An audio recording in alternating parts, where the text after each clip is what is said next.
ہمارے بہت سارے مسلمان بھائی بہن حج کی فرضیت کے بارے میں نہیں جانتے، تو ان کو یہ نہیں پتہ چلتا کہ ہم پہ حج فرض ہو گیا ہے۔ پھر ان کو حج کی ادائیگی کے معاملات کا علم نہیں ہوتا کہ اس میں بلا عذر تاخیر کرنا کیسا ہے۔ بعض اوقات لوگ اس لیے حج نہیں کرتے کہ پہلے پیسے جمع ہو جائے، ماں باپ کو حج کرواؤں گا پھر میں کروں گا، حالانکہ اگر اس کے اندر شرائط پائی گئیں تو پھر تاخیر کرنا گناہ ہوتا ہے۔ ایسی بعض لوگ کہتے ہیں پہلے بچیوں کی شادی کریں گے پھر حج کریں گے، وہ سمجھتے ہیں کہ شاید بچیوں کی شادی حج سے پہلے لازم ہے، اس میں بھی وہ تاخیر کرنے کی بنا پر گناہگار ہوتے ہیں۔ ایک حج کی فرضیت کے بارے میں اللہ تبارک و تعالیٰ نے قرآن عظیم میں ارشاد فرمایا وَلِلَّهِ عَلَى النَّاسِ حِجُّ الْبَيْتِ مَنِ اسْتَطَاعَ إِلَيْهِ سَبِيلًا،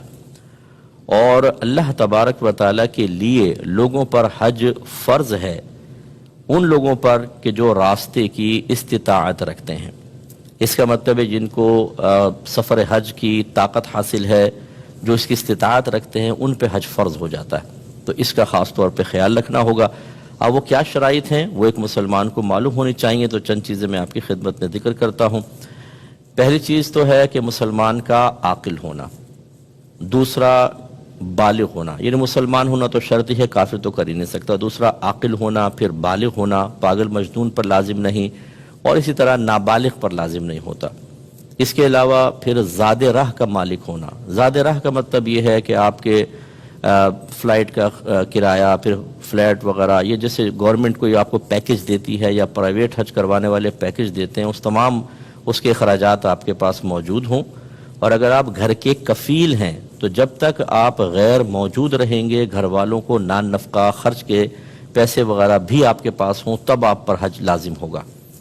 خواتین جو ہیں ان پر بھی اس طرح اتنا مال جمع ہو جائے تو حج لازم ہو جاتا ہے، لیکن ان کے حج کی ادائیگی کے لیے شرط یہ ہے کہ ان کے ساتھ محرم ہونا چاہیے۔ یہ آج کل ایک نیا قانون آپ دیکھیں گے کہ جی عورت بغیر محرم کی بھی حج کر سکتی ہے۔ ذہن میں رکھیے گا کہ شریعت ہمارے نبی کی ہے، کسی اور کی نہیں ہے،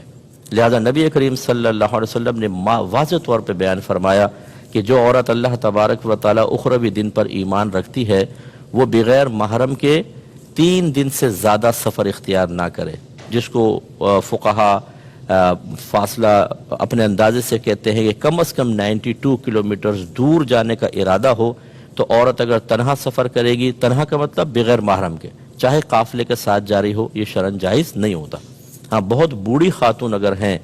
جو ضعیف ہو چکی ہیں اور غیر جاذب نظر ہیں، ان کے لیے گنجائش نکل سکتی ہے کہ احکام میں نرمی اور آسانی ہوتی ہے۔ باقی جوان عورت، ادھیڑ عمر کی عورت جو دیکھنے میں بھی جاذب نظر ینگ نظر آتی ہے، ان کے لیے شرعی طور پہ جانا جائز نہیں ہے، اس لیے وہ محرم کا انتظار کریں۔ اور عورت کے لیے حج کی فرضیت کے لیے جو رقم درکار ہے، اس میں عورت کے لیے مزید آسانی یہ ہے کہ اتنا اس کے پاس مال جمع ہو جائے کہ وہ اپنا خرچ بھی اٹھا سکے اور محرم کا بھی اٹھا سکے۔ جب اتنا جمع ہوگا اور باقی شرائط پائی جائیں گی تو اس پہ حج کی فرضیت کا حکم لگایا جائے گا۔ اچھا، یہ الگ بات ہے کہ عورت اپنا حج کا خرچہ دے، شوہر اپنا دے، لیکن عورت کے پاس اتنا مال جمع ہوگا تو اس پہ حج فرض ہوگا، ورنہ نہیں ہوگا۔ اسی طرح تندرست ہونا اور بینا ہونا، بینا کا مطلب آنکھیں اس کی ہونی چاہیے، نابینا پہ حج فرض نہیں ہوتا۔ تو گھر کے جس فرد میں یہ تمام شرائط جمع ہو جائیں کہ وہ حج کا خرچہ اٹھا سکتا ہو، عاقل بالغ مسلمان ہے تو، اور گھر اگر کفیل ہے تو پیسہ دے کے جا سکے، تو اس پہ حج فرض ہو گیا۔ اب اگر وہ تاخیر کرے گا تو گناہ گار ہوگا، اس لیے ہر شخص کو اپنا اپنا حساب و کتاب کرنا چاہیے۔ بعض اوقات بہو پہ حج فرض ہو رہا ہوتا ہے، بیٹے پہ ہو رہا ہوتا ہے، ماں باپ پہ نہیں، بعض اوقات والدہ پہ ہو رہا ہوتا ہے، والد کے اوپر نہیں، لیکن ہم چونکہ ان مسائل کو نہیں جانتے تو سال ہر سال اس کو ہم آگے پیچھے کرتے رہتے ہیں اور گناہ گار ہوتے رہتے ہیں۔ بلا عذر 1 سال کی تاخیر کرنا بھی گناہ ہے، اس پہ میں وعید آپ کو عرض کرتا ہوں۔ اور دیکھیں، جو حج نہ کر سکے، بعض لوگ ہوتے ہیں سستی کرتے رہتے ہیں، اچھا کر لوں گا اگلے سال اگلے سال اگلے سال۔ ایک تو تاخیر کرنے میں گناہ، اور پھر اچانک موت آ جاتی ہے اور انسان دنیا سے رخصت ہو جاتا ہے۔ میرے سامنے کتنے لوگوں کا ایسا انتقال ہوا کہ حج کو وہ ٹالتے رہے اگلے سالوں پر، اور اچانک موت آئی اور وہ قبر میں چلے گئے۔ ترمذی کی روایت ہے، رحمت کونین صلی اللہ علیہ وسلم ارشاد فرماتے ہیں کہ جو شخص ایسے زاد راہ اور سواری پر قادر ہو گیا جو اسے بیت اللہ تک پہنچا دے، اور وہ پھر بھی حج نہ کرے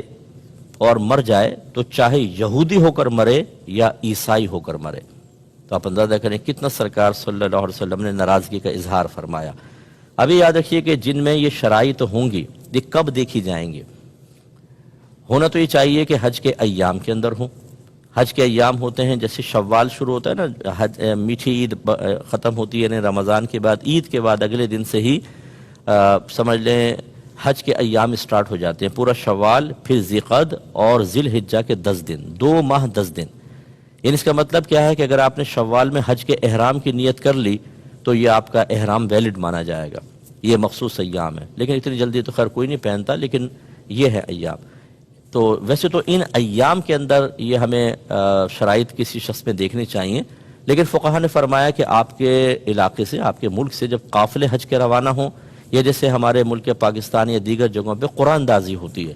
کہ بھئی اب آپ اگر حج کے لیے جانا چاہتے ہیں قرآن دازی، یہ جو ایام ہیں قرآن دازی کے، ان دنوں میں اگر کسی کے اندر یہ شرائط موجود ہوں گی تو یاد رکھیں کہ اس پہ حج فرض ہو جائے گا اور اس کو جانا ہوگا۔ ایک بات یہاں ضمناً مزید یاد رکھیے کہ بعض اوقات یہ چیزیں ہمارے پاس موجود نہیں ہوتی، اس کے باوجود اگر ہم حج کریں، مثلا کسی نے ہمیں دے دیا پیسہ کہ چلو حج کر لو، بعض اوقات کوئی ادارے سے آپ وابستہ ہوتے ہیں وہ آپ کو پیسہ دے دیتے ہیں، تو ایسی صورت میں آپ جو حج کریں گے تو وہ چونکہ آپ پہ تو فرض نہیں ہوا، ہونا نفل چاہیے، تو وہ نفلی حج ہوگا۔ لیکن میرا مشورہ یہ ہوگا کہ جو اس طرح خود زاد راہ پر قادر نہیں ہے، کوئی ان کو حج کروا رہا ہے یا اسی طرح آفس وغیرہ میں ہو جائے، تو وہ نیت کر لیں فرض حج کی۔ فقہا نے فرمایا ہے کہ اگر کوئی کسی پہ حج فرض نہیں تھا لیکن موقع مل گیا ادائیگی کا اور فرض کی نیت سے ادا کر لے تو اس کا فرض ہی ادا ہوگا، یعنی آئندہ زندگی میں اگر کبھی اس کو اللہ تبارک و تعالی مزید مال عطا فرماتا ہے جو حج کے لیے لازم ہے تو وہ